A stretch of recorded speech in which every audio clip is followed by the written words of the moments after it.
to Storyology Kids. एक दफा का जिक्र है कि सिंड्रेला नाम की एक मेहरबान लड़की थी।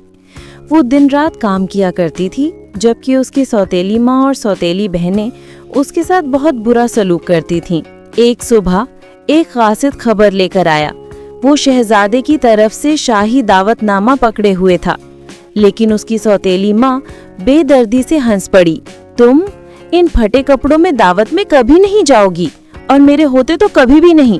और उसने सिंड्रेला को वहीं छोड़ दिया। सिंड्रेला आग के पास बैठी सोच रही थी, काश वो भी जा सकती। उसके दिल में सोचा, काश मुझे भी दावत में जाने का मौका मिलता।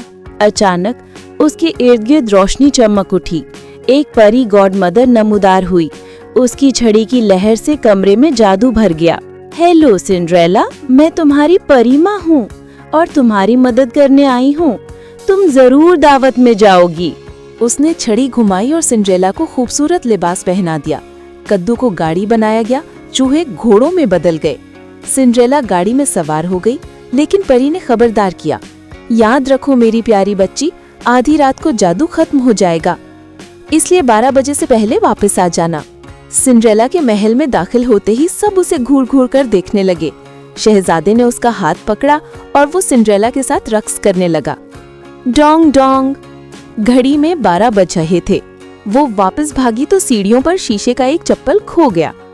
शहजादे ने हर घर की तलाशी ली और उस चप्पल की मदद से सिंड्रेला को तलाश कर ही लिया। जब सिंड्रेला ने चप्पल पहना तो वो बिल्कुल फिट था। शहजादे और सिंड्रेला की जल्द ही शादी हो गई और वो हंसी खुशी रहने लगे, और उसने साबित किया कि मेहरबानी और उम्मीद ख्वाबों को जादू में बदल सकती है।